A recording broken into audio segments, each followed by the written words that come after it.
Estamos num tempo limiar. A revelação do grande Rei e a luz do Eterno brilhará, e todos os povos vão reconhecer.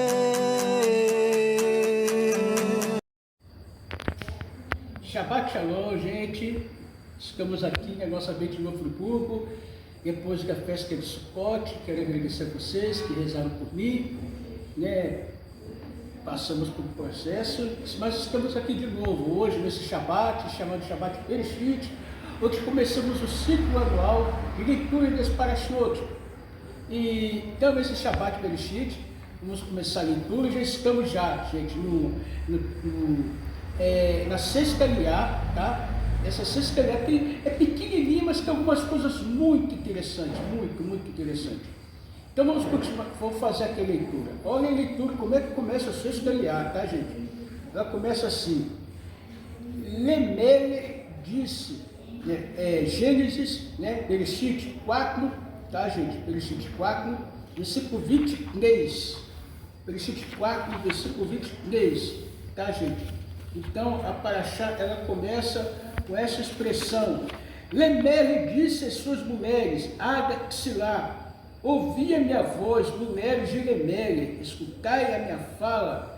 Acaso eu matei um homem, o ferido, um menino, confundindo? Seria vingado após 7 gerações. Então, para Lemele, certamente deverá ser de muitas vezes 7. Acaso eu matei um homem, um menino, o ferido, contundido, se Caim seria vingado após 7 gerações? Então, para Lemele, certamente deverá ser muitas vezes 7. E Adão conheceu sua mulher de novo e deu à luz a um filho, e lhe deu o nome de Sete. Sete, de Sete, vou passar aqui rapidamente, tá, gente? De Sete, porque Deus me concedeu outro descendente em lugar de Abel, a quem Caim matou. Um filho também nasceu para Sete, e Sete deu o nome de Enosh. Então, o nome de Deus foi invocado profanamente. Esta é a crônica dos descendentes de Adão. No dia que Deus criou Adão, o fez à semelhança de Deus. Ele criou macho e fêmea, e ele abençoou e os nomeou Adão e o dia que foram criados. Adão viveu 130 anos e teve um filho de sua imagem e semelhança, ao qual lhe deu o nome de Sete. Adão viveu 800 anos depois que teve Sete. Ele teve outros filhos. Todos os dias que Adão viveu foram 930 anos. Ele morreu no ano de 930. Sete viveu 105 anos. E no ano de 235 ele teve um filho, Enosh. Sete viveu 807 anos, depois que teve Enosh. E teve outros filhos e filhas, e todos os de Sete foram 912 anos. E ele morreu no ano de 1042. Enosh viveu 90 anos. No ano de 525 ele teve o filho, Queinã. Enosh viveu 805 anos. Depois que teve Queinã, ele teve outros filhos e filhas. Todos os de Enosh foram 905 anos. Ele morreu no ano 1140. Queinã viveu 70 anos. E no ano de 395 ele teve o filho Mahalalel. Queinã viveu 840 anos. Depois que teve Mahalalel, e teve outros filhos e filhas. Todos os de Queinã foram 910. Ele morreu no ano 1235. Mahalalel viveu 65 anos. E no ano de 460 ele teve o filho Ered. Mahalalel viveu 830 anos. Depois que teve Ered, ele teve outros filhos e filhas. Todos os de Mahalalel foram 895 anos. Ele morreu no ano de 1290. E Ered viveu 62 anos. No ano de 622, ele teve o filho Enoque. E ele viveu 800 anos e teve Enoque. E ele teve outros filhos e filhas, todos eles foram 962 anos. Ele morreu no ano de 1422. Enoque, Enor viveu 65 anos. E no ano de 687 ele teve um filho, Matusalém. Enor andou com Deus. Ele viveu 300 anos depois que teve Metusela. Ele teve outros filhos e filhas. Todos os filhos de Enor foram 365 anos, até o ano de 987. Ele não estava mais... Enoque andou com Deus. Ele não estava mais, pois Deus o levara. Então, gente, aqui a leitura, tá? Terminou aqui. Vamos fazer a leitura. A gente falou aqui de alguns tópicos. Falamos aqui nessa leitura acerca do filho de Caim, que acabou matando o descendente de Caim, né? O filho não, o descendente dele, que acabou matando, né, Caim, né?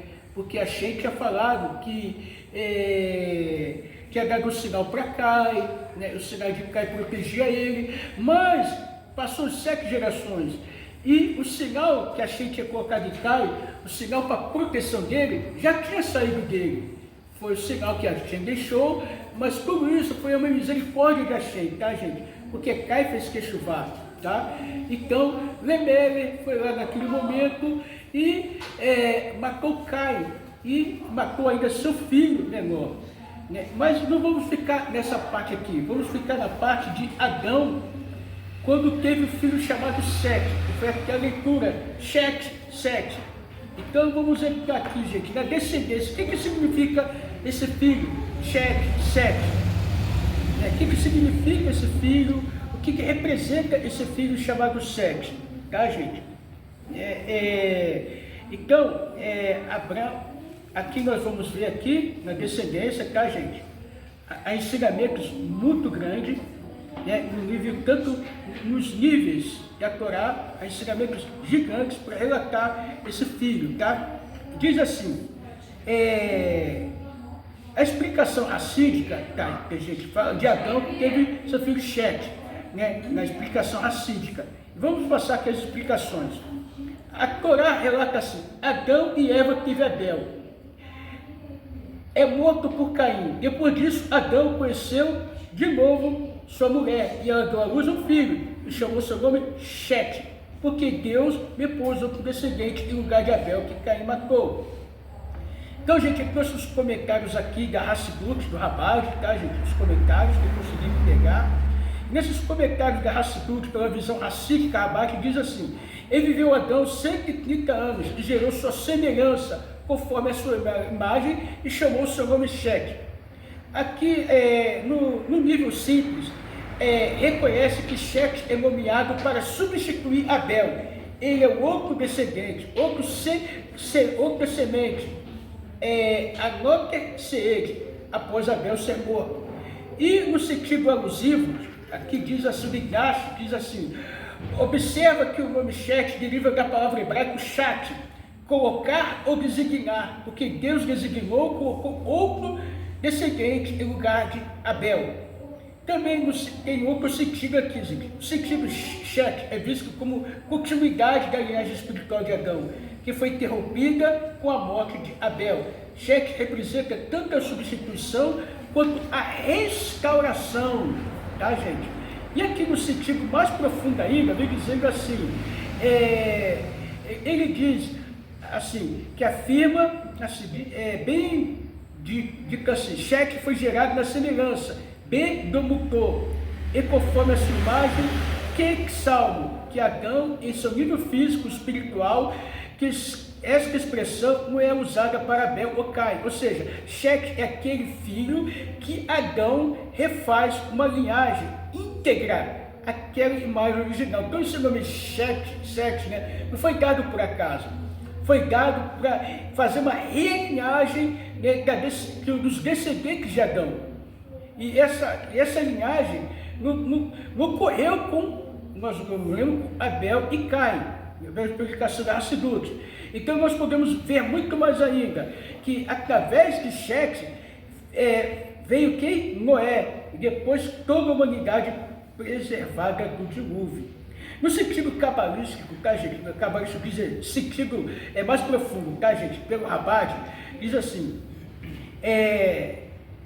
entra com interpretações profundas envolvendo os nomes das letras hebraicas, conceitos de light, luz e as acidentes espirituais. Então aqui, gente, é explicado aqui, de Adão e as letras do alfabeto foram de certa forma desconectadas dele, exceto pelas duas últimas letras, Shin e Kali, que permanecem como Kelim, vasos, de certas luzes, Retumik Light, de baixo para cima. Então, gente, a Hassidut explica que o nome Shet é formado justamente do Shin e de Kali.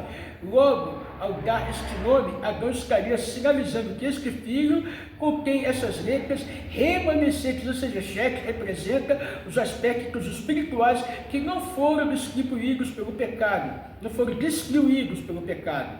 Quer dizer, nós sabemos que com o erro de Adão, né, foi quebrado o recipiente, mas os nomes essas letras, Shin e Tav, né, sagradas, não foram excluídas. Então, por isso veio esse nome para Shet, que permanece e que poderão vir à tona.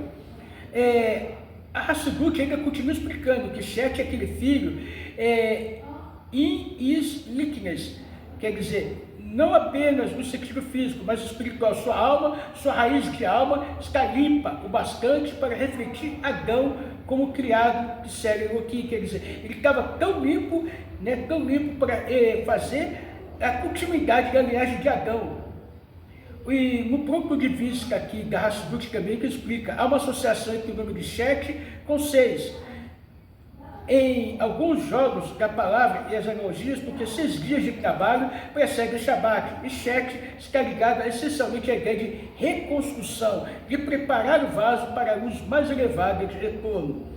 Então Shet às vezes é descrito como Yesod Haolam, a fundação do mundo, no sentido que por meio de sua linhagem virão os justos, aqueles que preservarão a centelha espiritual da criação original. Então nós vemos aqui, gente, pela Hassidut, os ensinamentos acerca do, nunca assim, foi lido, passado, né? Mas eu estou aqui passando essa parte, porque a gente vai chegar aqui em Enoque, tá, gente, rapidamente. Shet simplesmente o filho nascido após Abel, para substituir Abel, que foi morto, né, chamado de acordo com esse sentido. O nome alude à função espiritual de continuação. Recapitulando, restauração da linhagem de Adão, de preservar aquilo que foi quebrado pela morte de Abel, né? Recapitulando, Shet é o primeiro filho na imagem e semelhança inteiro de Adão, diferente de Abel e Caim, também que deveria virar uma linhagem de retidão. Recapitulando mais uma vez, as letras Shet e Shin, de Shet, né? Shin e Tav, as letras permaneceram e ela é fundamental, fundação espiritual, o vaso espiritual que ainda retém parte da luz original e prepara para o aperfeiçoamento, para o retorno espiritual, e representa a continuidade, a semente de restauração da criação do seu estado ideal. Então, gente, nós falamos aqui um pouco e vamos entrar aqui, gente, em Enoque, tá, gente, para terminar bem rapidamente. Vamos entrar em Enoque aqui, tá, porque nós iremos aqui de Enoque, mas bem rápido. A passagem rápida, aqui.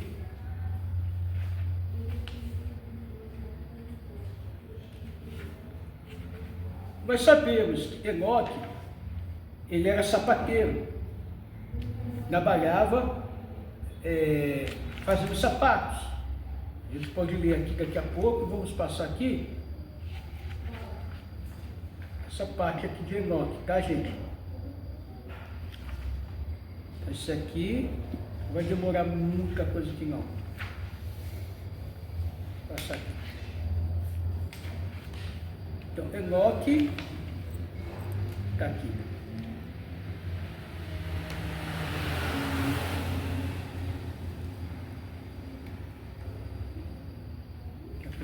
Está aqui, Baruch Hashem.